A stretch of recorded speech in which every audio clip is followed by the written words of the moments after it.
Eh,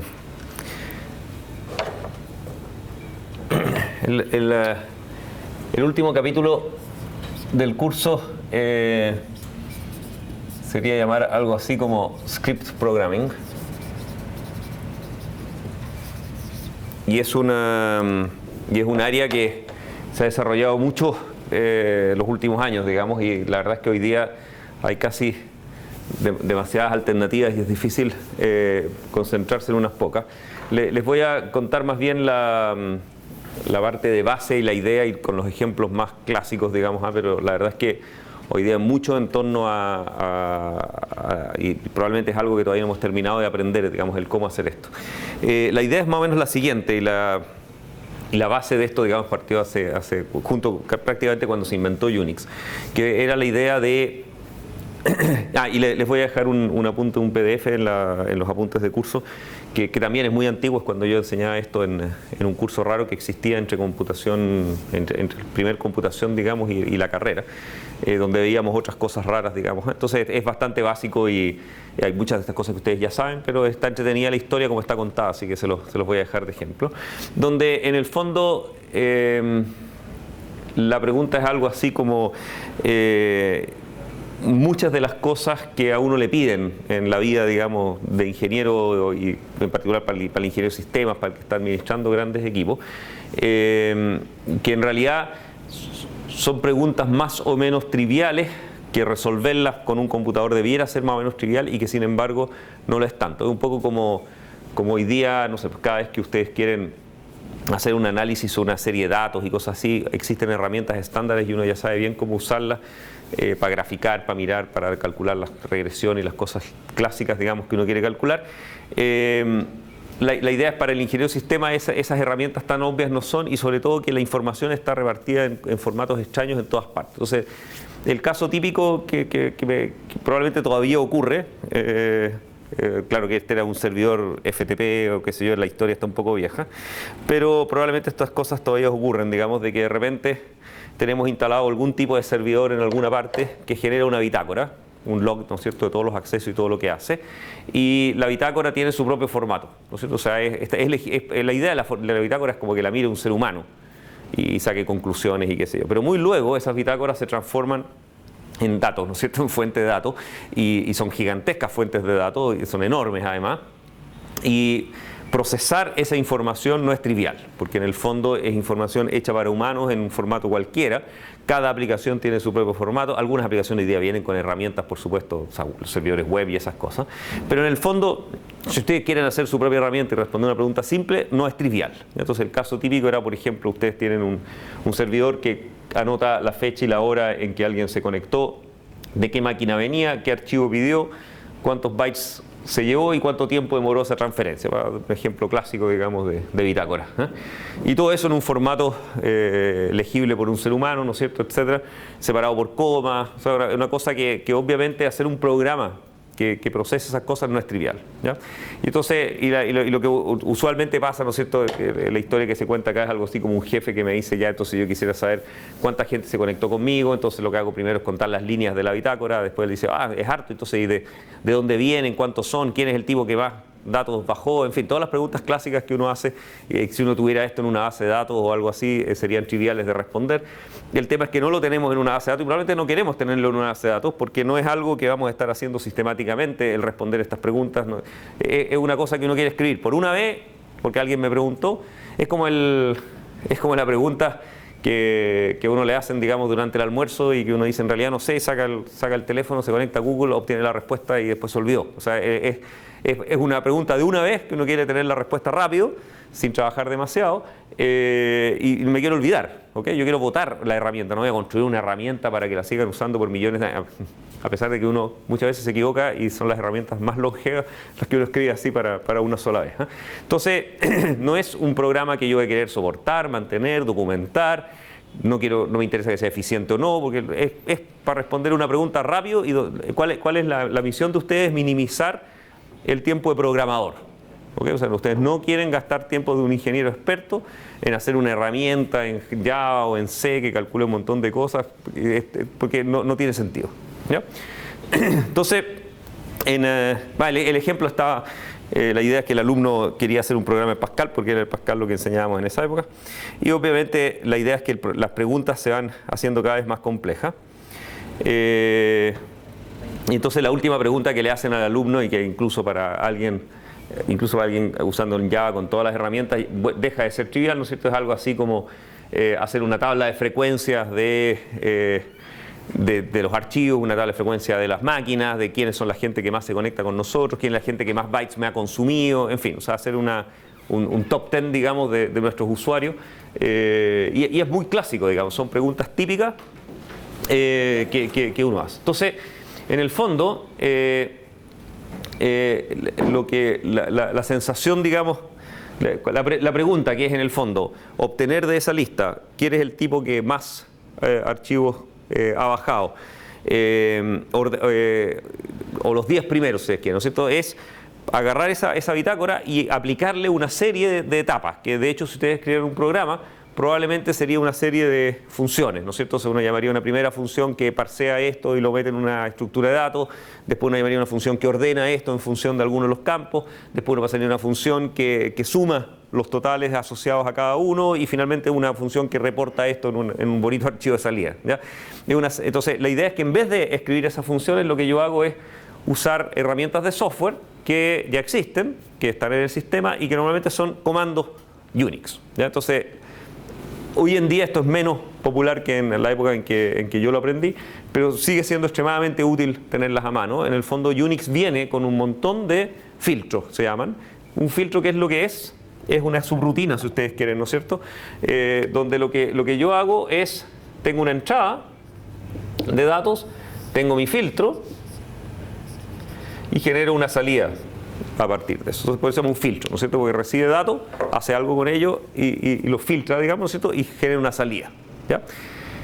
Entonces, si esto está bien definido, en el fondo es como una subrutina que recibe un parámetro y retorna un resultado, ¿no es cierto? Solo que estos resultados ahora son como archivos y por lo tanto es una serie de, normalmente ¿cómo se llama? Una serie de líneas, ¿no es cierto? Que genera otra serie de líneas, ¿ya?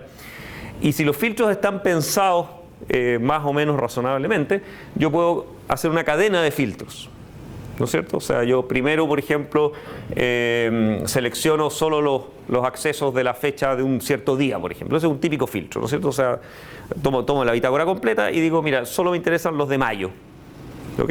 Filtré entonces, y ahí el nombre filtro viene bien, ¿no es cierto? O sea, seleccioné algunas de las líneas que me interesaban de la entrada y generé una nueva versión, ¿ya? Y como tengo esta estructura de pipes y qué sé yo en Unix, entonces la idea es que, ok, tomemos esa salida, la transformamos en una entrada vía un pipe y aplicamos un segundo filtro para seguir avanzando, y esto lo puedo ir concatenando hasta que finalmente voy a tener la verdadera salida que a mí me interesaba, ¿ok? Entonces la idea es que ojalá existieran todos los filtros que yo necesito. Existen muchos más filtros que lo que ustedes creen, digamos, ¿eh? Y cuando necesiten algo, búsquenlo porque como ha pasado muchos años, digamos, la mayor parte de las cosas que ustedes necesitan ya las necesitó alguien y por lo tanto normalmente alguien ya hizo lo que ustedes necesitan. Si necesitan algo y no existe, háganlo porque hay una buena oportunidad de ya sea hacerse famosos o ya sea hacer un buen negocio. La verdad es que hoy día en computación la mayor parte de las veces la necesidad que ustedes tienen ya está resuelta. Y usualmente en Unix hay un filtro que sirve para esto. Desgraciadamente la costumbre de hacer filtros para usarse en esta forma se ha ido perdiendo porque lo que nunca logramos descubrir es cómo hacer esto con una interfaz gráfica, ¿no es cierto? Porque en el fondo lo que uno está acostumbrado hoy día es que la aplicación me abre una ventanita y uno ponga unos botoncitos y qué sé yo, y hacer eso y hacer un pipe con eso, en realidad nunca descubrimos cómo estructurarlo, no calzó bien, si ustedes quieren, el modelo con el modelo de interfaz gráfica al cual estamos acostumbrados hoy día. Entonces la mayor parte de las nuevas herramientas que hay para hacer algo son una cuestión integradita, bonita, pero funciona sola. Y no es fácil enchufarla Entonces, para darle ejemplo, no sé, pues tienen bonitos graficadores, ¿no es cierto?, de datos, etcétera, e incluso de proceso estadístico, de software grandote, pero son difíciles de efectivamente ponerlo al final de un pipeline donde yo genero los resultados, porque en general están hechos para trabajar solo. Pero, dicho eso, todavía existe, digamos, una bonita secuencia. Entonces, por ejemplo,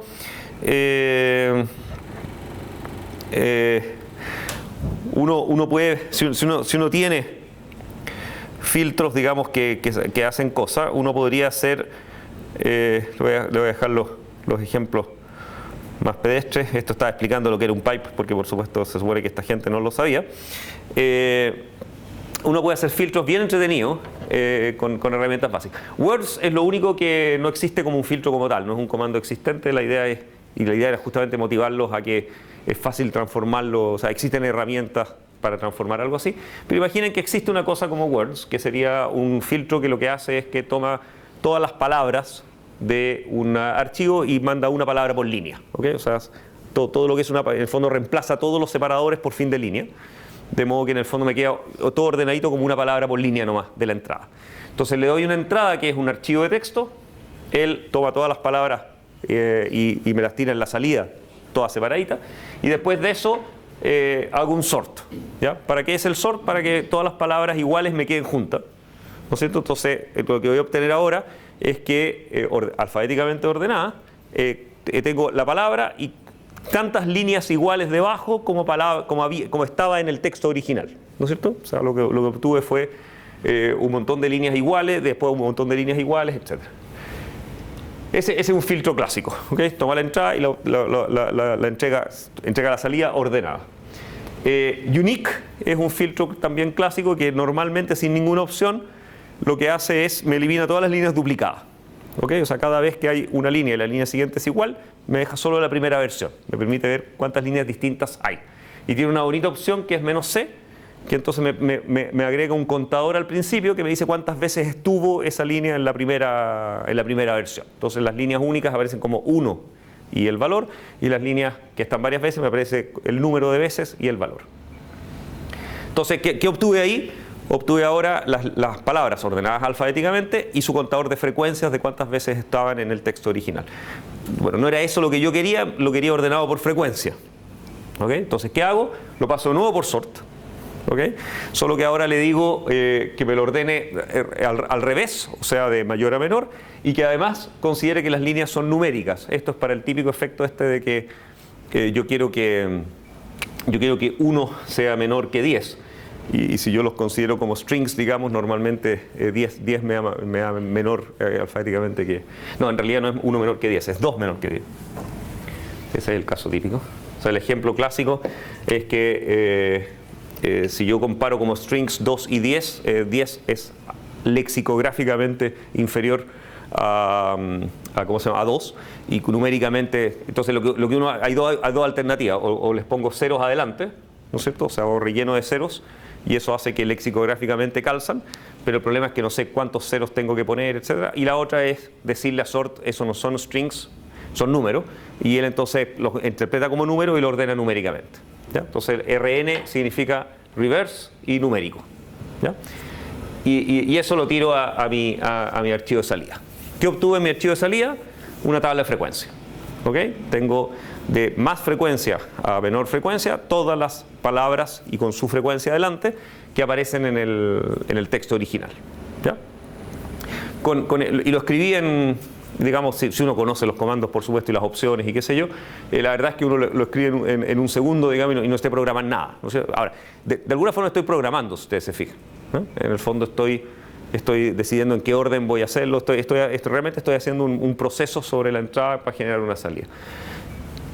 Lo entretenido es que una vez que entro en esta lógica, ir agregándole otras chorezas es muy fácil. Ejemplo típico, ok, me interesa el top 10, solo las 10 palabras más frecuentemente usadas. Head, ¿ya? Head es, y existe tail también, por supuesto, que me corta el archivo hasta el número de líneas que yo le diga y solo me considera esas líneas. Tail igual, tail menos 10 son las 10 últimas líneas del archivo. Entonces yo puedo hacer head menos 10 y obtuve el top 10, ¿ok? Y después alguien dice, ok, ¿y por qué no le enviamos esto por mail a alguien, digamos, como resultado? De hecho, eso es una clásica línea que uno pone en estos archivos de programación automática que dice a las 12 de la noche hacer esto. Entonces a las 12 de la noche uno corre todas estas cosas y uno manda por mail los resultados, y entonces a la mañana siguiente uno tiene en el mail las estadísticas de lo que estaba pasando en el sistema durante el día. O sea, hay gente que le encanta todas las mañanas despertar y mirar cuánto vendió, por ejemplo. Esa es una bonita forma de hacerlo. ¿ya? Y esto entonces termina en el comando mail, que en la mayor parte de sus versiones existe alguna forma de tener un mail que lee desde su entrada estándar. Entonces, por ejemplo, este es un mail que acá recibe el usuario, o sea, esto sería, en un formato actual sería Jorge@ no sé qué, y este es el subject del mail y el body del mail es lo que viene en la entrada estándar, ¿se fijan? Entonces, es una bonita forma de programar sin programar, ¿ya? Ahora, hay dos detalles en esto, ¿no es cierto? Una es que no existen todos los filtros de todo lo que ustedes quieren y también muchas veces, por ejemplo, quiero hacer varias de estas cosas, algunas veces quiero, por ejemplo, procesar varias entradas, una por una, ¿no es cierto? O sea, muy rápidamente me dan ganas de ponerle un poquito más de control, ¿no es cierto? O sea, lo único que tengo por ahora es una secuencia de procesos sobre una línea, sobre una entrada y que genera una salida, ¿no es cierto? Me gustaría tener más control, ¿no es cierto? Poder decirle, ok, no sé, haga esto para todos estos archivos uno por uno, ¿no es cierto? Etcétera. No sé, mientras pase alguna cosa, es como uno programa, digamos, ¿no es cierto? Que quiere estructura. Entonces, muy rápido a la gente se le ocurrió que el shell, el que interpretaba los comandos, y tal como espera comandos del usuario, ¿no es cierto?, uno pudiese generarle comandos desde su entrada estándar, por supuesto.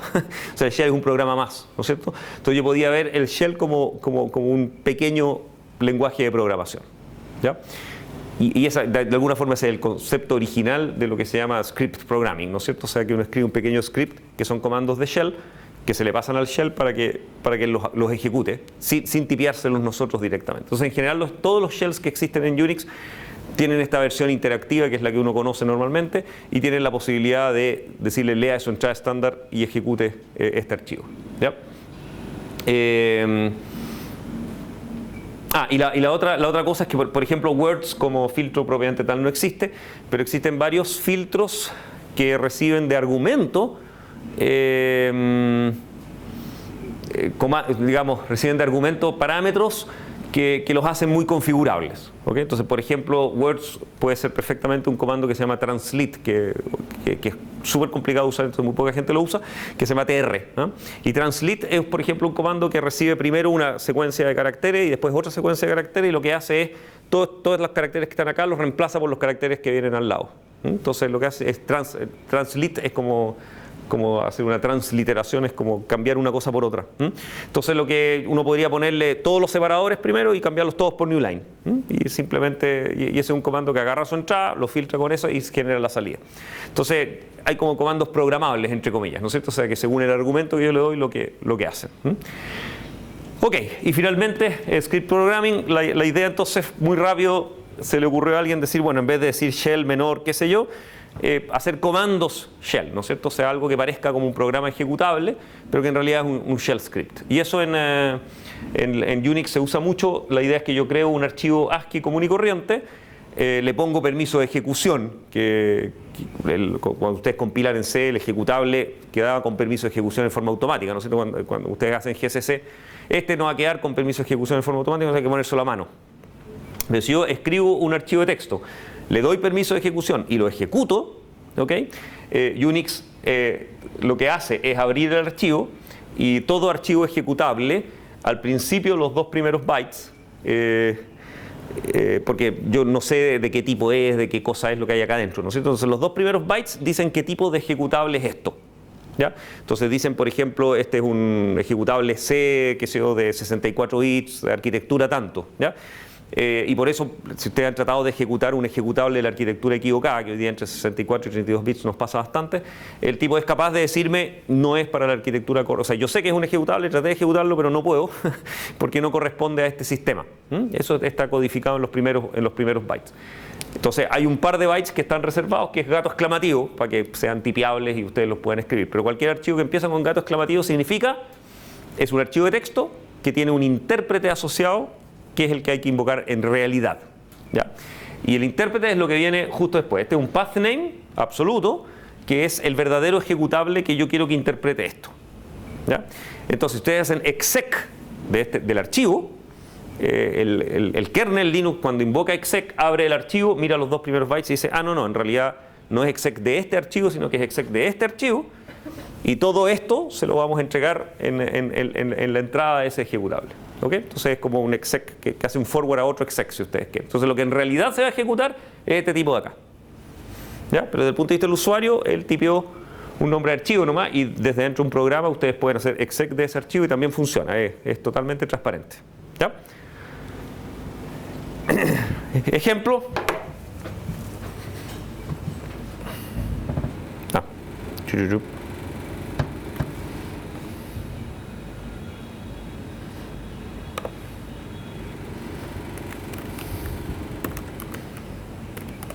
Entonces, ustedes quieren hacer un script shell que se va a llamar ls.shell. El punto .shell es totalmente opcional, por supuesto, no significa nada, es solo para que uno entienda que es un shell script y que entonces uno lo puede editar y uno puede mirar y qué sé yo, pero se podría llamar ls puro, digamos, y también funcionaría. Entonces es un archivo de texto que lo único que contiene es la línea mágica de ahí arriba para que invoque al shell correspondiente, y después vienen los comandos. Entonces en este caso es un shell script que lo único que hace es invocar el comando ls, y solo para mostrar que funciona, digamos. Entonces la idea es que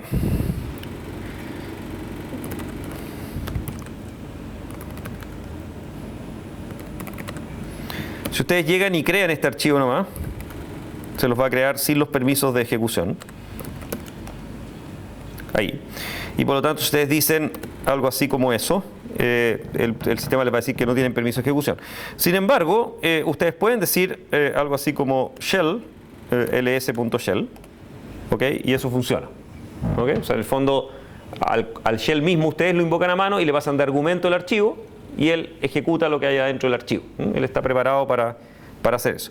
Entonces, esa es una forma de hacerlo, y la otra forma, mucho más bonita, es darle permiso de ejecución al ls.shell, y ahora entonces uno lo puede ejecutar directamente, ahí, y funciona igual. ¿Ya? Ahora, para demostrarles que es verdad, pongamos aquí un shell que no existe, e intentamos de nuevo, y ahí dice algo bastante sorprendente. Dice ls.shell command not found, ¿ya? Que es como pasaba con los links simbólicos, ¿se acuerdan? O sea, es ridículo que me diga eso, digamos. Si yo sé que está ahí, yo lo veo, tiene permiso de ejecución, o sea, ¿cómo me dice que no existe? Pero en realidad está bien, ¿no es cierto? Porque lo que me está diciendo es que lo que no existe es el shell que está adentro, que es el que, ¿cómo se llama? Indirectamente está tratando de hacer exec. Entonces, en realidad, él no tiene mucho como descubrir cuál es el que no existe, ¿no es cierto? Pero podrían haber elegido un mejor mensaje de error y haberme dicho cuál es el que no existe en vez de decirme que es mi shell script el que no existe. ¿Ya? Pero es solo para demostrarles que efectivamente está tratando de hacer exec del intérprete y no del archivo. ¿Ya? Y lo único que hace es pasarle el archivo en la entrada al intérprete. Ok, esto es súper útil y se usa en montones de script languages hoy en día, y hay muchos más que los que uno quisiera. Ok, bueno, y ahora esto no lo vamos a ver en realidad, pero es para que sepan, todo shell, o sea, porque hay muchos shells a todo esto, el Linux viene preinstalado uno, etcétera, pero hay montones que uno puede usar más o menos, que uno le pueden gustar. Se parecen mucho en lo que es el uso del usuario, pero cuando se trata de programarlos ya no se parecen tanto. ¿Ya? El shell más estándar que todo el mundo usa es típicamente o K-shell o el Bourne, el más tradicional. Se programan igual y yo los encuentro horribles de programación. ¿Ya? Tienen una tradición muy anticuada y espantosa de cómo se programa. El C-shell es mucho más bonito, la idea es que se parece más a C, etcétera, pero nadie lo usa. ¿Ya? Salvo yo. Ahora, el hecho de que nadie lo use es desagradable porque hace entonces que funciona como menos bien, si ustedes quieren, entre comillas, es menos eficiente, está menos, porque con la gente dejó de usarlo, no funciona muy bien. Entonces, en general, todo el shell scripting se hace en Bourne Shell.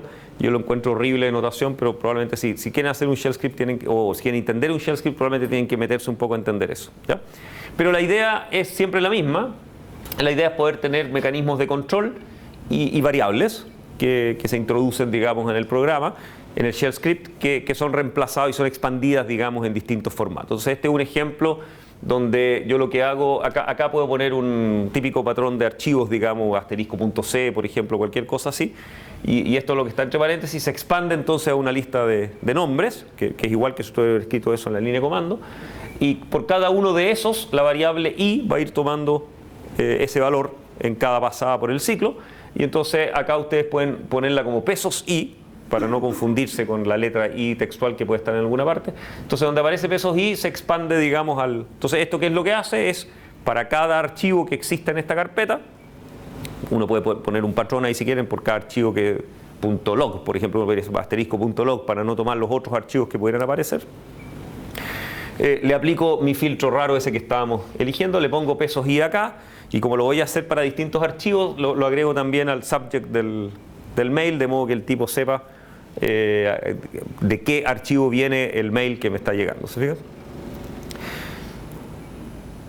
Ok, existen 10.000 cosas, hay desde while, if, else, uno puede escribir subrutina, pasar parámetros, definir variables raras, todo lo que ustedes quieran, ¿ya?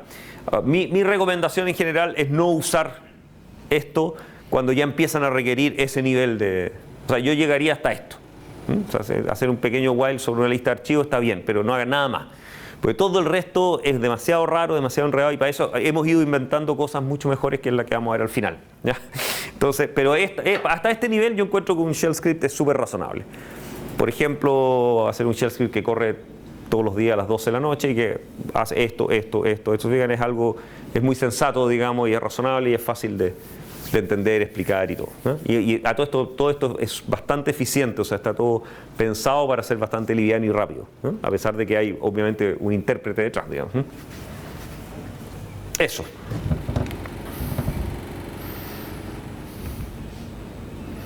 Ya, entonces, el otro invento que es genial y extremadamente útil, es como otra forma de programar, si ustedes quieren. No sé, ustedes hicieron fundamento de la computación o cosas por el estilo. En el fondo, la teoría de la computación, en la computación concreta así de todos los días, probablemente ha generado solo dos hijos que como que, digamos, que cambiaron completamente la práctica cotidiana de la computación. Uno es cómo hacer compiladores, ¿no? Yo cuando mis profesores estudiaron computación, escribir un compilador era así como una tesis de doctorado, ¿no? O sea, nadie sabía cómo escribir un compilador, se hacía a mano, uno parseaba las cosas y trataba de descubrir qué es lo que el tipo quería decir, se inventaba una estructura de datos para cada compilador distinto, era una tarea titánica y siempre estaba mal definida y no se entendía muy bien, ¿okay? La teoría de autómatas y lenguajes formales generó todo un marco alrededor que hoy día escribir un compilador es algo trivial. O sea, uno les puede dar de tarea a uno en un curso de lenguajes hacer un intérprete de un lenguaje, ¿no es cierto? Porque las herramientas para hacer el parsing y después para hacer el análisis sintáctico y finalmente para interpretar eso son triviales, ¿ya? Y eso es precioso porque en realidad es totalmente basado en una teoría que es compleja, pero que generó, digamos, una solución perfecta a un problema que no era trivial, ¿ya? Hay pocos ejemplos así, ¿eh? donde la teoría me permite que se mapea perfecto y me resuelve un problema exacto al que yo tenía. Entonces, hoy día, digamos, si alguien les pide escribir un compilador, ustedes digan, no hay un problema, ¿no? Lo hacen al tiro, ¿sí? Se los tengo para mañana, ¿no?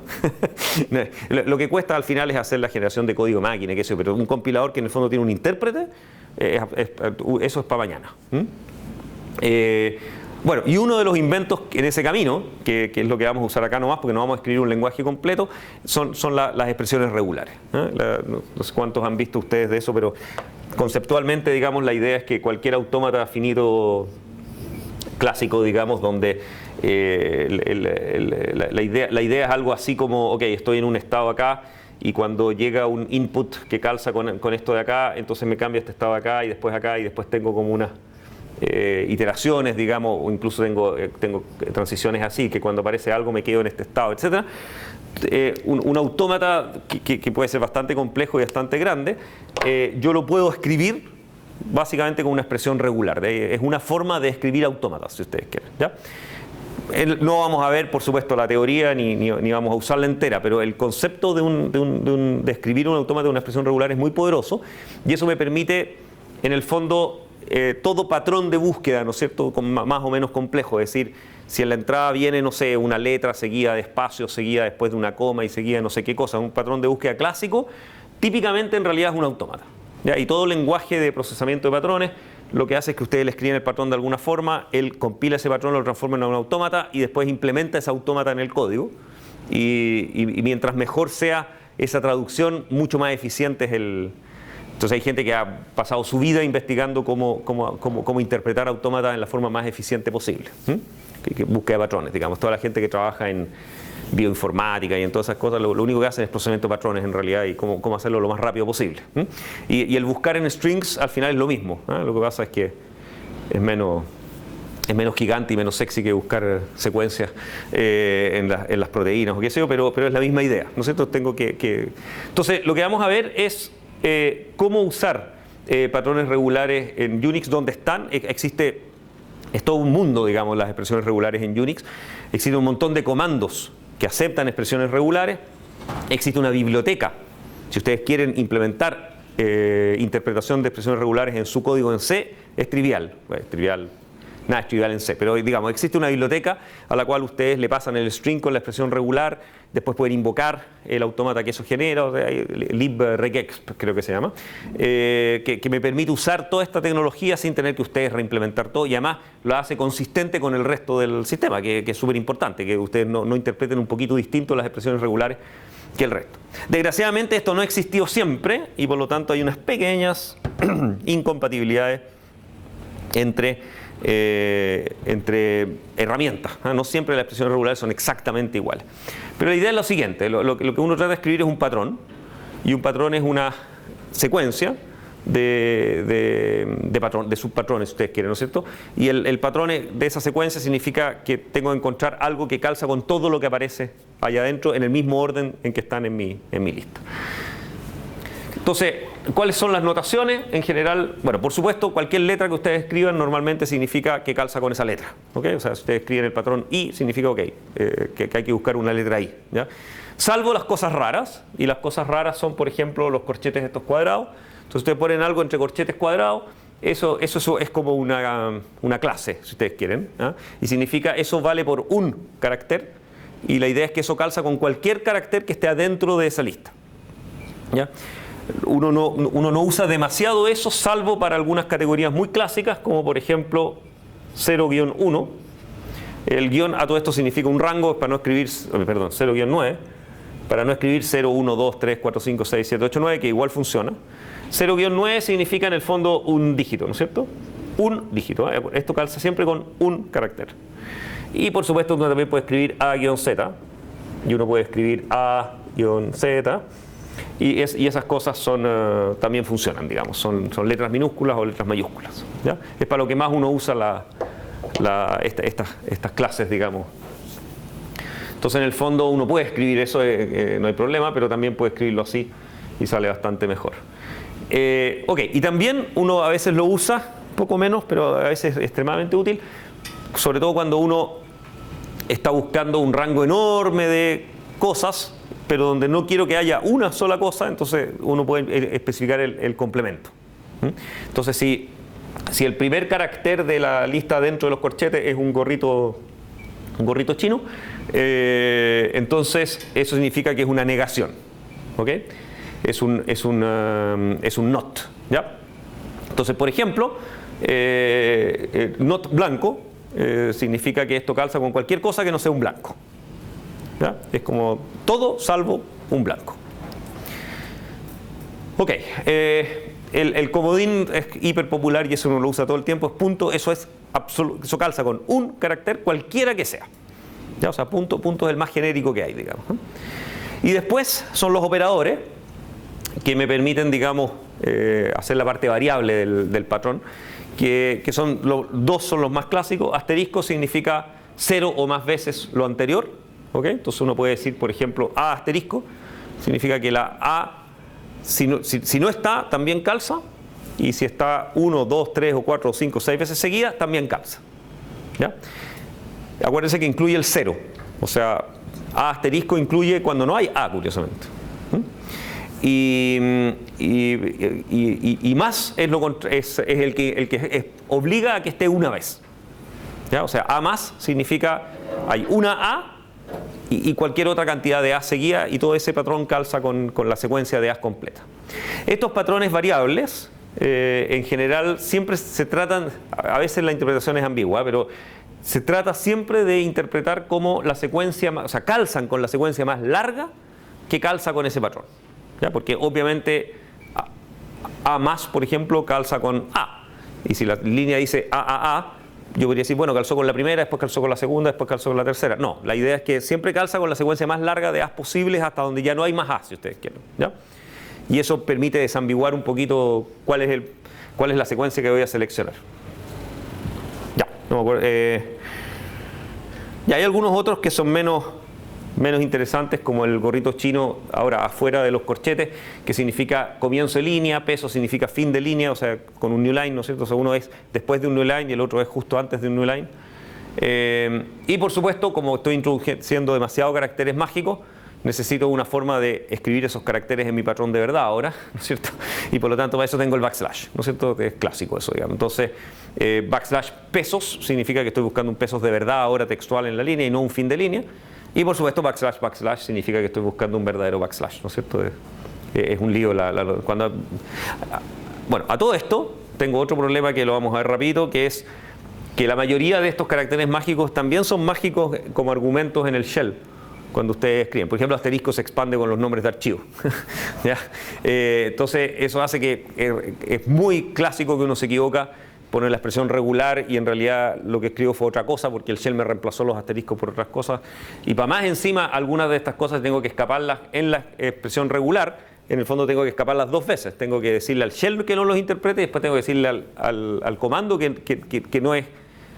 Entonces, en general, acostúmbrense a que cuando pasan de argumentos a expresiones regulares, siempre pónganlos entre apóstrofos simples. Que, ¿se acuerdan? Era la forma de poner argumentos más fuertes de que allá adentro no se interprete nada desde el punto de vista del shell. O sea que eso es textual. ¿Ya? Entonces, incluso cuando no usen caracteres mágicos, mejor acostúmbrense, porque así porque de repente hay caracteres que ustedes no saben que son mágicos y se vuelven mágicos con el tiempo y qué sé yo. Entonces, mejor acostumbrarse. Cuando usen expresiones regulares, pásenlas siempre. Ya, el primer filtro más famoso y probablemente el primero que existió se llama grep. ¿Ya? Grep era un comando que yo le daba un patrón, un filtro, perdón, que yo le daba un patrón, y que hace grep es en el fondo de todas las líneas de la entrada, me selecciona aquellas líneas que calzan con el patrón que yo le pasé solamente. ¿Okay? El filtro, ese sí que es un filtro, hace la pega realmente de filtro, ¿no es cierto? Elige solo aquellas líneas que calzan con el patrón. Hoy día se llama egrep porque el grep inicial no soportaba todas las expresiones regulares y todas las chorezas y qué sé yo, entonces egrep era el extended grep. Y hoy día existe un fgrep que creo que es más rápido, existe un agrep que es aproximado, existe un montón de herramientas greps, digamos, en la familia. El agrep es muy bonito todo esto, a mí me ha salvado la vida varias veces. Agrep usa estas chorezas a lo Gonzalo Navarro, digamos, de distancias métricas de los patrones y me permite entonces encontrar errores de tipeo. Es extraordinario, o sea, ustedes le dicen algo que se parezca a esta secuencia acá, pero y uno le dice la cantidad de, ¿cómo se llama? La distancia se llama eso, ¿no? Que es la cantidad de errores que sean transposiciones o sustituciones o que faltó un número, cuántos cambios de esos uno puede hacer entre la secuencia que está aquí y el patrón que yo le estoy pasando y que todavía calce. ¿Ya?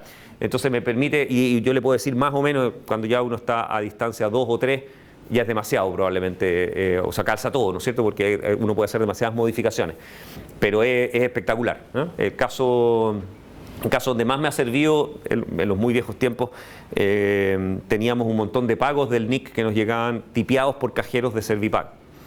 Y los cajeros tenían que tipear una secuencia larga de números, que es el identificador de qué está pagando el tipo. Y entonces teníamos, y eso por supuesto entraba en un software automático que daba pago a todas las cosas que calzaban con ese número. Y descartaba en un ladito todos los números que no calzaban con ninguno. ¿Okay? Entonces uno agarra esos números y uno le dice, ok, agarro todas las transacciones que están siendo pendientes de pago y hago agrep con eso y veo con cuáles calzo y uno los pilla al tiro. ¿Ok? Porque los errores de tipeo, esos son clásicos, digamos, ¿no es cierto? Que es el tipo que se le quedó pegada la tecla y duplicó un número, o se le saltó uno, ¿no es cierto? O cambió un número por otro. Entonces el agrep de distancia 1 ahí es espectacular. Y además es rápido el desgraciado, porque es difícil implementar. Agrep es una herramienta extraordinaria. Ok, egrep, perdón, es el clásico, digamos, que en el fondo lo único que hace es interpretar una expresión regular en la entrada y seleccionar las líneas que calzan con esa expresión regular. Por ejemplo, dentro del caso anterior, ¿no es cierto? Uno puede incluir grep, o sea, separo todas las palabras, pero me quedo con algunas palabras nomás, porque palabras, words probablemente va a separar por un separador, o sea, todo lo que tiene blancos, entonces no sé, pueden haber números, pueden haber, ¿cómo se llama? Caracteres especiales que no me interesan, ¿no es cierto? Yo quiero las palabras puras. Entonces uno puede entrar a definir qué es lo que es una palabra pura. Yo podría decir este patrón, que en el fondo serían las letras mayúsculas y las letras minúsculas, y eso es lo que estoy buscando. Recuerden de nuevo, siempre apóstrofos simples para el argumento, porque es muy peligroso. Casi todas esas cosas se interpretan de alguna forma por el shell y me puede generar cualquier cosa de argumento agrep al final, o fallar porque me va a decir que no encontró lo que yo estoy poniendo, que sea. Ya, ojo con lo que estamos diciendo acá. Esto es difícil, digamos, porque uno tiende a equivocarse. Yo no estoy diciendo, grep va a elegir y va a seleccionar solo las líneas que calzan con ese patrón, ¿cierto? Ya, ¿qué líneas calzan con ese patrón? Calzan todas aquellas líneas que dentro de la línea tienen una subsecuencia que calza con esa expresión. ¿Ya? Entonces, no hay que equivocarse, porque uno podría querer, además que, bueno, como somos seres humanos, en general leemos lo que queremos leer, y sobre todo si estamos apurados, y por lo tanto no pensamos bien lo que estamos escribiendo. Uno, a la rápida, si yo les digo ahora, esto está seleccionando todas las palabras que tienen solo letras, ustedes me habrían creído. ¿Ya? Te habrían dicho, sí, por supuesto, o sea, ahí dice grep de las letras, por lo tanto las que no tienen letras no van a aceptar. Es parecido a eso, pero no es eso. Lo que estoy seleccionando es todas aquellas líneas que tienen al menos una letra. ¿Ok? Basta con una. O sea, la secuencia 1, 2, 3, A, 4 calza. ¿Por qué? Porque el patrón ese de ahí, que calza con un byte, acuérdense, calzó con A. Esa es la subsecuencia que calzó, digamos. Y con que calce una subsecuencia dentro de toda la línea, me basta. Eso ya es un hit, si ustedes quieren. ¿Ya? ¿Está bien? Si no tiene ninguna letra, ahí está bien, no calza. Y esa va a ser eliminada. Pero me basta con una. Entonces, si ustedes quieren escribir algo así como solo letras, ese es un patrón más complicado. ¿Ok? Porque significaría escribir algo así como eso mismo, una o más veces, desde el comienzo de la línea hasta el fin de la línea, ¿no es cierto? O sea, que no me quede nada fuera de ese patrón. Es un patrón bastante más complejo. Sin embargo, uno puede usar un truco para no escribir algo tan complicado, que es, y en este caso, y esto sí que es enredado, si no lo entienden no se preocupen, se lo dejan de tarea para la casa, porque tiene una doble negación en el camino y eso hace en general que el cerebro nunca entiende muy bien las dobles negaciones. Por una parte, puedo negar el patrón, ¿ya? Y decirle not esto. Ahora, ¿qué pasa si yo niego el patrón? Estoy diciendo esto calza con todo aquello que no es letra. ¿Ya? Entonces estoy escribiendo un patrón que me va a seleccionar todas aquellas líneas que no contengan una letra, que es algo así como todo lo contrario de lo que yo quiero, ¿no es cierto? Y dado que tengo un patrón que selecciona lo que no quiero, yo puedo aprovechar un truco de grep que tiene una opción -b, qué manera de ser un mal nombre para esa opción, no sé por qué se puede llamar -b corta, que le dice a grep haga lo contrario, o sea, elija las líneas al revés del patrón que yo le estoy poniendo. En el fondo es decir, en vez de seleccionar aquellas líneas que calzan, póngame ahora la salida a las líneas que no calzan. ¿Ya? Y con esa doble negación, o sea, de buscar el patrón contrario al que me interesa y decirle a grep que ese con las otras, en realidad estoy efectivamente. Uno esperaría en la lógica mental de uno probablemente que esta doble negación se anulara y quedara igual a esa. Y es mentira. ¿Ok? No quedó igual. Porque en este caso estoy seleccionando todas las que tienen una letra, en este caso estoy seleccionando todas aquellas que solo tienen letras. Por lo tanto, esa segunda, esta me la deja fuera. ¿Ok? Entonces Te los dejo pendientes. Pueden jugar a probarlo en sus casas y entenderlo, pero no es trivial, pero tiene... es útil entenderlo porque después efectivamente uno programa usando estas cosas, son bien útiles. Ahí está puesto el por qué, ¿no? Es una bonita pregunta. Ya.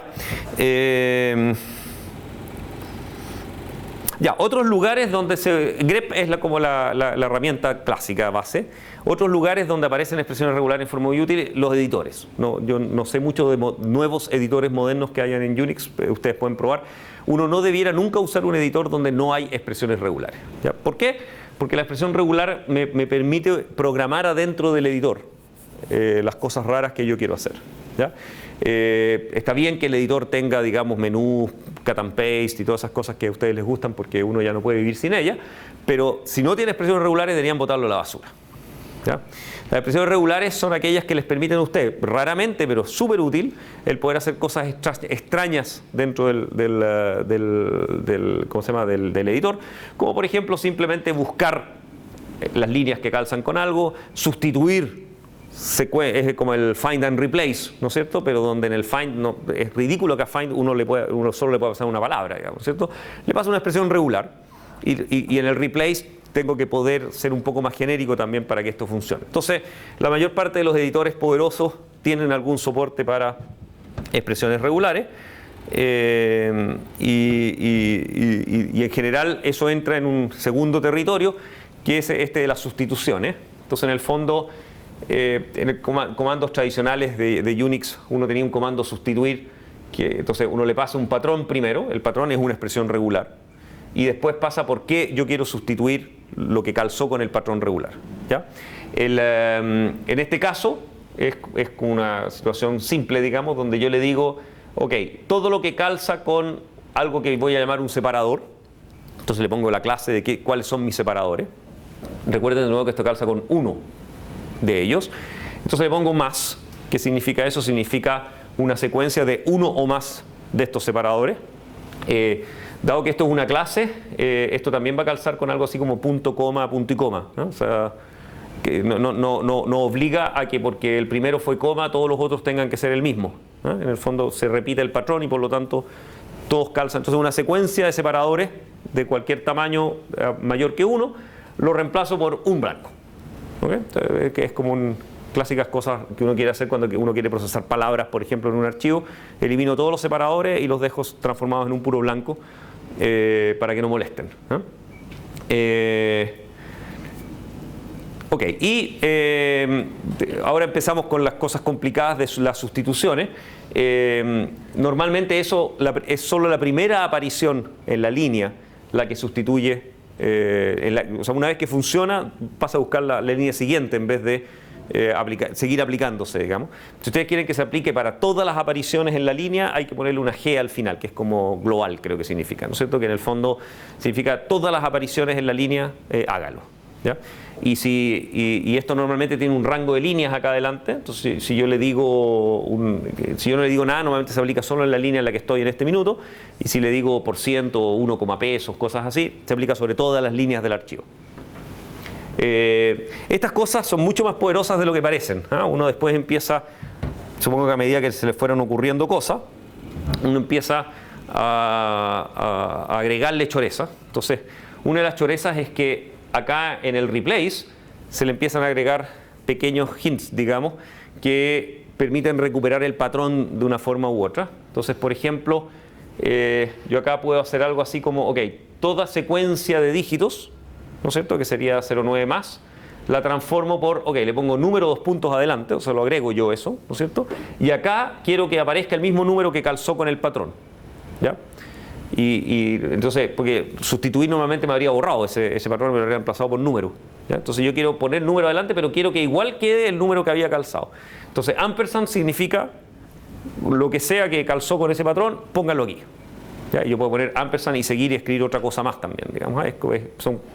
O sea, ahora estas no son expresiones regulares, son caracteres mágicos en el string de sustitución, ¿ya? Entonces es otra interpretación. Ya, y hay más chorezas que estas, digamos, pero les estoy mostrando las que son importantes y que van a aparecer después en otras partes. Esta es esencial, porque es como aprendimos después a hacerlo más genérico todavía. La idea es que yo puedo definir así como subpatrones en el patrón original, ¿ya? Entonces, por ejemplo, yo puedo definir este patrón. Este patrón, ignoren por ahora los paréntesis. La idea es punto asterisco, o sea, cualquier cosa, cero o más veces, un blanco. O sea, en el fondo acá el carácter que me va a indicar que se cumple este patrón es siempre un blanco, ¿ya? Cada vez que encuentro un blanco, tomo todo lo que venía antes, que no es blanco todo esto porque si no habría calzado con el blanco antes, ¿no es cierto? Entonces, en el fondo, a pesar de que aquí dice punto, hay que interpretarlo como todo lo que no es blanco antes del blanco, digamos. Y después todo lo que viene después del blanco. Entonces, en el fondo es como, imagínense, el caso típico donde uno aplica esto es que ustedes tienen ¿cómo se llama? Dos columnas en un archivo. Entonces, la primera columna, después un blanco y después la segunda columna de cosas, ¿ya? Entonces el blanco es un separador. Es como, ustedes han visto esas planillas Excel transformadas en texto, digamos, donde uno pone un separador raro que puede ser una coma, un tab o lo que sea. En este caso tiene dos columnas nomás. Entonces tomo la primera columna, el separador, y la segunda columna, ¿ya? Y lo que quiero hacer es dar las vueltas. ¿Okay? Quiero agarrar toda la primera columna que quede como segunda columna y toda la segunda columna como primera columna. Entonces, ¿cómo hago eso? Tengo que marcar en el fondo, ¿no es cierto? Yo digo, tengo un primer patrón, tengo un separador y tengo un segundo patrón, ¿ya? Y lo que haya calzado con el primer patrón va después, lo que calzó con el segundo patrón va primero. ¿Cómo digo eso? Primero hay que marcar, entonces las marcas son estos paréntesis. Y aquí, desgraciadamente, no hay un bonito, siempre son paréntesis, pero a veces el paréntesis es mágico y a veces el paréntesis no es mágico, ¿ya? Como el paréntesis es un símbolo que uno usa y uno busca, parece que nunca llegaron a un acuerdo. Algunos quieren que sea mágico y otros no quieren que sea mágico. Entonces, en el editor, por ejemplo, en VI, no es mágico el paréntesis, por lo tanto, para que sea mágico tengo que poner backslash paréntesis, que es una lata, ¿ya? Además que se usa poco, digamos. Entonces no quisieron como que el paréntesis siempre fuera esto porque la gente se iba a equivocar. Yo supongo que ese es como el concepto, ¿no es cierto? Que yo iba a buscar un paréntesis y iba a pasar por esto y nadie iba a entender lo que estaba pasando. Entonces ese paréntesis de acá no existe en el patrón de búsqueda, está solo indicando que acá empieza un patrón que me interesa y el cierra paréntesis dice y aquí termina, ¿ya? Entonces cuando yo pongo este abre paréntesis y este cierra paréntesis, significa lo que calzó con esto ahora se llama 1, el primer patrón de mi secuencia. El separador, como no lo marqué, se descarta, digamos, se calza pero no se usa. Y después digo que aquí viene mi segundo patrón que me interesa. Pongo abre paréntesis, el patrón y cierra paréntesis. Y acá, si ustedes fijan, la notación es backslash 1, es la secuencia que calzó con el primer patrón, backslash 2, el que calzó con el segundo patrón. Y yo puedo tener tantas secuencias marcadas con paréntesis en el patrón como yo quiera y después las pongo como yo quiera en mi secuencia. Esto ya se ve mucho más poderoso. Estamos viendo un ejemplo estúpido, pero realmente uno puede hacer cosas bien complejas. Pues en el fondo estoy parseando la línea, detectando los distintos componentes y al otro lado los puedo poner como yo quiera, ¿no es cierto? Los puedo poner con separadores de otra forma, en otro orden, eliminar algunos, etc. ¿Ya? A todo esto de las planillas Excel, digamos, en archivos, se usa harto y en algunos casos incluso en vez de base de datos y cosas así para casos simples es extremadamente poderoso y yo puedo hacer cosas muy entretenidas. Ustedes pueden tener algo así como una columna en un archivo, otra columna en otro archivo. De su columna serían como columnas en tablas de la base de datos, ustedes, que no es cierto, como atributos, ¿no es cierto? Por supuesto tienen que estar en el mismo orden nomás, tengo que estar de acuerdo cuál es el orden de eso, pues de modo que los atributos de la línea 1 sean los mismos en los dos archivos, digamos, correspondan al mismo objeto. Y en Unix hoy existen unas herramientas muy bonitas para manejar eso, digamos. Yo puedo juntar esos archivos, puedo hacer como joins, así tipo bases de datos, es muy entretenido. Las claves eran algo así como pair, se llama uno, el que junta los archivos y los transforma en pares, y cat creo que es el que separa los archivos en dos si quieren volver a separarlos y qué sé yo. Entonces cuando uno quiere hacer pequeños juegos con base de datos sin meterse con instalar una base de datos y hacer su query y todas esas cosas que por lo menos yo las encuentro intragables, esto es rápido, eficiente, funciona, qué sé yo, digamos. Ahora obviamente no es para explotación, pero es simpático. Ok, dejémoslo en esto más o menos. Ya, uno puede hacer cosas entretenidas, no les voy a entrar en detalle porque esto a esta altura no lo van a usar mucho, pero para que lo recuerden nomás. Uno puede hacer cosas como, por ejemplo, buscar un patrón y para todas aquellas líneas que calzan con ese patrón, aplicarles un comando. ¿Ya? Entonces, por ejemplo, M es el comando move, ¿eh? Que mueve esa línea a otra posición y uno la puede mover a la posición 0, que significa en el fondo ir arriba del archivo. ¿Ya? En el fondo, y poner esa línea en la primera posición del archivo. Entonces uno puede agarrar todas las líneas que dicen from ¿cómo se llama? En la línea, y todas esas líneas las pongo en la posición 0. ¿Qué va a hacer eso? Va a agarrar todos los froms que hay en el archivo y van a quedar todos arribita. ¿No es cierto? En el fondo hice un bonito proceso del archivo.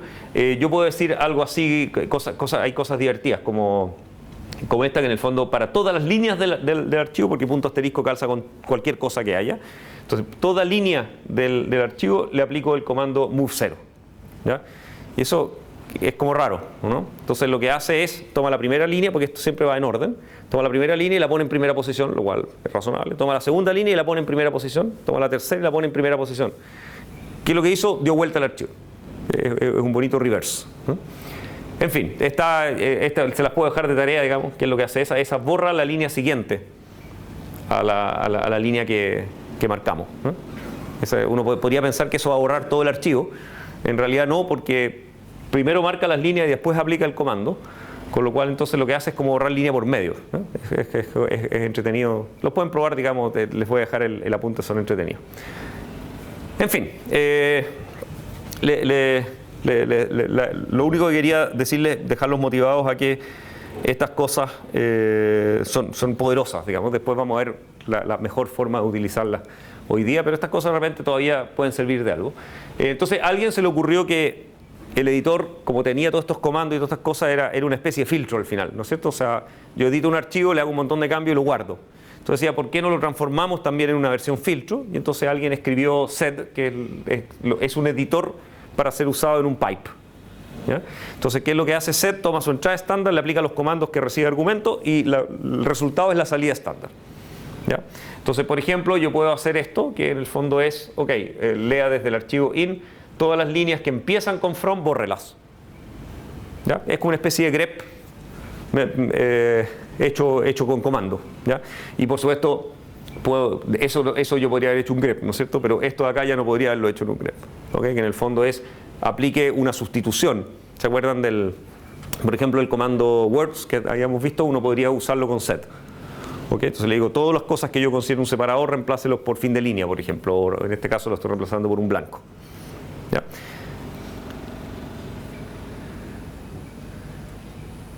Ya, este es tricky porque la idea era reemplazarlo por fin de línea, y como el fin de línea normalmente hace que el shell interprete la línea que yo le estoy dando, no es fácil tipear un fin de línea en un argumento, ¿no? Pero se puede. Yo puedo poner \enter y eso es como un fin de línea textual y que pero quedan cosas medio raras. Eso en general es mejor escribirlos adentro de un archivo que tratar de dar uno el comando, pero son útiles. Ya.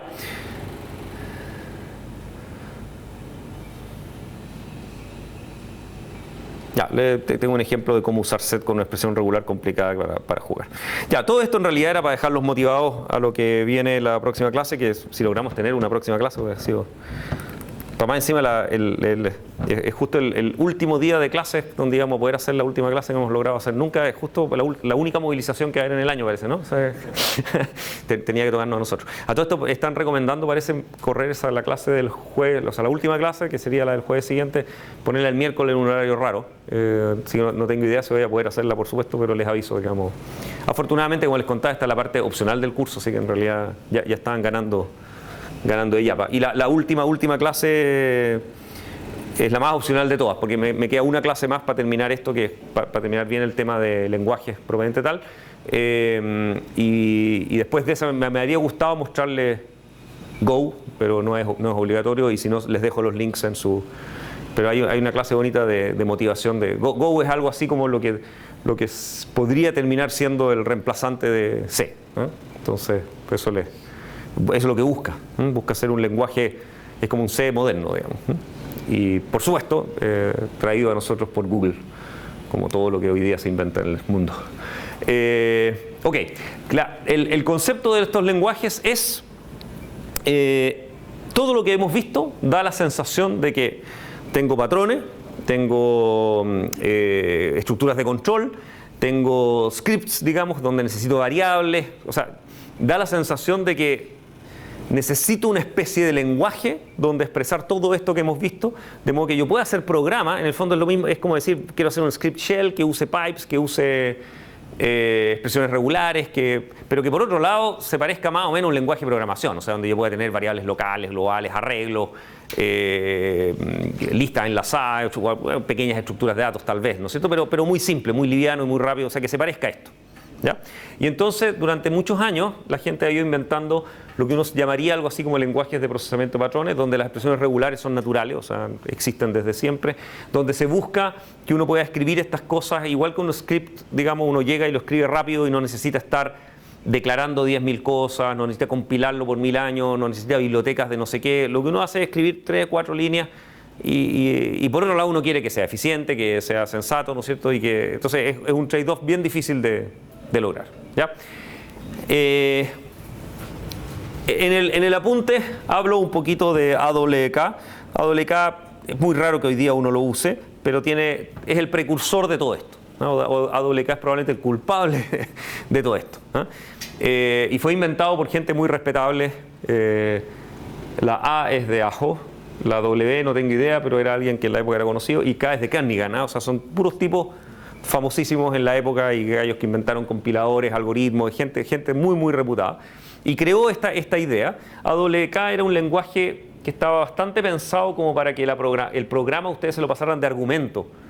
O sea, ustedes invocaban el intérprete, el programa iba en el argumento. La idea es que el programa fuera muy muy pequeñito, y entonces para evitarse escribir muchas cosas tenía algunos conceptos como, de hecho, este bloque podría no estar y uno podría pasarle un bloque entre corchetes nomás, y eso significaba que era un while, o sea, había como un while implícito, ¿no es cierto?, que se iba a ejecutar, y lo que ustedes escribían acá se aplica sobre todas las líneas del archivo, ¿ya? Si ustedes quieren inicializar algo al principio, tienen que generar un bloque begin que hace algo, y si quieren generar algo al final, tienen que agregarle un bloque end al final. Entonces este se ejecuta al principio, después el ciclo completo y después se ejecuta el bloque final, ¿ya? Inventaron algunos conceptos choros adentro, digamos, como que las expresiones naturales las expresiones regulares eran naturales, como que las variables no se declaraban, y si ustedes llegan y escriben algo como suma igual suma más peso 5, automáticamente se entiende que suma es un entero, que peso 5 es el quinto elemento que viene en la entrada en cada línea. Se presupone que existe un separador default, que creo que es blanco o tab o algo así. Si ustedes lo quieren cambiar, lo definen en el bloque begin. Ese FS es un field separator, ¿no es cierto? Entonces, conceptualmente es un bonito lenguaje, pero obviamente probablemente el principal error fue esta idea de que iba a venir en el argumento y qué sé yo, se empezó a volver muy, muy difícil de hacer, digamos. Entonces, al final, está en el apunte, lo pueden mirar, y todavía existen la mayor parte de los... Creo que era una bonita primera solución, pero le faltaba un poquito más de pega. Mi lenguaje script favorito sigue siendo Perl, ¿ya? Perl es como la generación siguiente a AWK. Hoy día está muy viejo Perl, pero no tan viejo como las otras cosas que hemos visto en el curso. O sea, Perl igual es moderno dentro de lo que se considera la programación de script programming, y todavía hay adeptos de Perl que lo adoran, en especie de religiosos de Perl. El que inventó Perl es Larry Well. Larry Well, además me gusta ver Perl en este curso porque es como todo lo contrario de lo que era Unix, digamos, en lo que hemos estado viendo. Larry Well defiende la idea de que su lenguaje es un lenguaje agnóstico, donde ustedes implementan la religión que a ustedes les guste, ¿ya? Si ustedes quieren ser orientados a objetos, pueden usar Perl. Si ustedes quieren ser a la Lisp, así, ¿cómo se llama?, con listas enlazadas y cosas dinámicas, también pueden hacerlo así. Y si quieren ser así a lo C, también pueden serlo, ¿ya? Entonces, una de las, ¿cómo se llama?, del mantra, digamos, de Perl, es que en Perl siempre hay más de una forma de hacer las cosas, ¿ya? O sea, todo lo que ustedes quieran hacer, hay, no sé, unas 5 o 6 formas de hacerlo, y eso entonces es para que ustedes estén preparados, significa que hay que tomar una decisión, ¿ya? O sea, él nunca impone su visión de las cosas, lo cual hace que se vuelve un poco enredado, para serles franco, ¿no es cierto? Se vuelve difícil porque hay que tomar decisiones a cada rato. Pero si ustedes toman Perl en una visión personal, en realidad después es extraordinario, porque uno ya decide cómo usarlo y de ahí para adelante uno siempre puede usarlo de esa forma. ¿Ya? Ok, una de las gracias de Perl desde su origen, de hecho, la E es de expression, ¿no es cierto? O sea, una de las chorezas que tiene es que las expresiones regulares ahora están pero full adentro de todo el lenguaje, son los patrones, y las expresiones regulares son una parte fundamental del lenguaje, y además hace un esfuerzo gigantesco por ser eficiente en su implementación de las expresiones regulares. ¿Ya? La única expresión regular que no es eficiente en Perl y que hay que tratar de evitarla, pero igual funciona y es súper útil, es las expresiones regulares que adentro contienen variables. O sea, en el fondo son expresiones regulares variables, ¿ok? Donde en el fondo yo tengo una variable que yo la voy modificando dinámicamente a donde estoy poniendo el patrón que me interesa y después busco ese patrón, ¿ok? Esa es difícil porque significa que dinámicamente en ejecución tiene que estar recompilando la expresión regular. La expresión regular que está escrita en el lenguaje, el tipo la compila y me genera el mejor autómata posible, y ese autómata está implementado en el código del intérprete, ¿no? Esto es un intérprete, pero el intérprete no es como que cada vez que ve la expresión regular la vuelve a interpretar, ¿se fijan? Sino que revisa todo el código, las expresiones regulares las compila y genera un ejecutable adentro del mismo, si ustedes quieren, y después al ejecutar la búsqueda de patrones, él está ejecutando su código, ya no mira más lo que ustedes escribieron, ¿ok? Y eso es lo que no puede hacer si es que la expresión es una variable, porque significa que cada vez que va tiene que ir a mirar qué es lo que hay en la variable y si ha cambiado o no para decidir generar un nuevo programa, ¿no? Recuerden que una expresión regular en el fondo es un programa, ¿no? O sea, es un programa que calza con ese patrón, ¿no es cierto?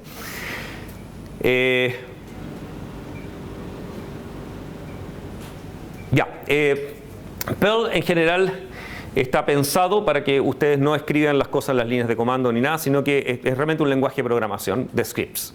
Entonces uno escribe un script con un programa en Perl y la primera línea dice gato exclamativo y la posición donde está el intérprete.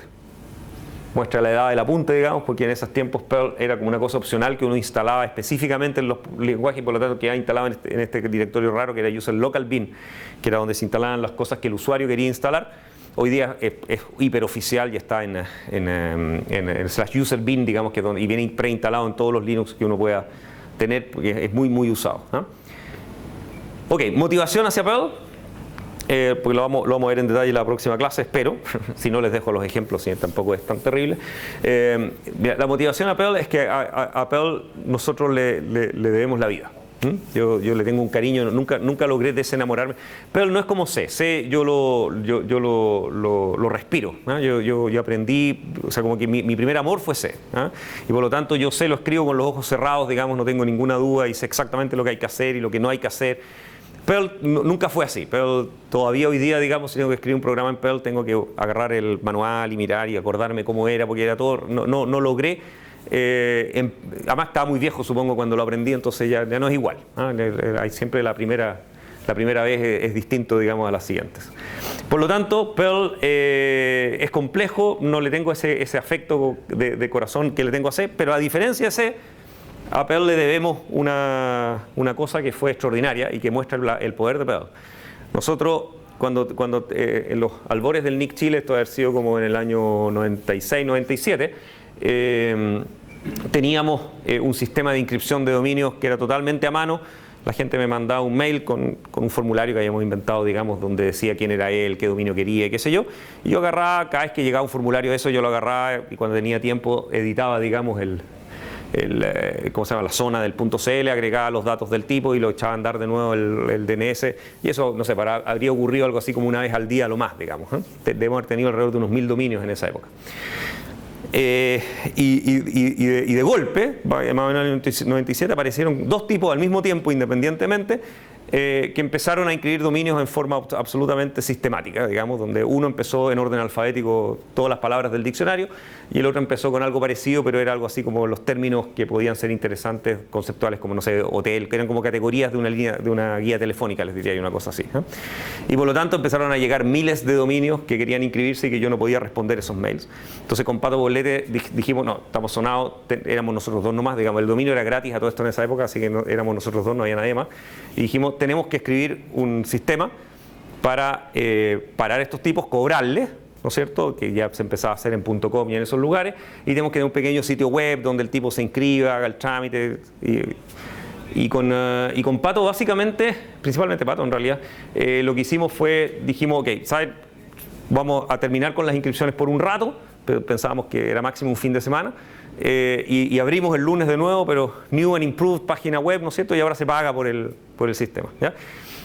Y generamos básicamente en un fin de semana un sistema que simulaba que existía, porque por supuesto detrás, por ejemplo, dábamos un mes para pagar, entonces todavía no sabíamos cómo iban a pagar, entonces esa parte se podía implementar después, pues si teníamos un mes para que pagaran, ¿eh? Pero en el fondo había que tragarse los dominios, meterlos en la base de datos, dejarlos en ciertos estados y qué sé yo, y Pato fue el que descubrió que existía Perl y me dijo, creamos esta cuestión porque Perl tiene todas estas cosas de los CGI Bean, interfaces para HTML, todo eso está totalmente integrado en Perl. Es trivial generar páginas web dinámicas, digamos. Aquí en esa época era toda una novedad.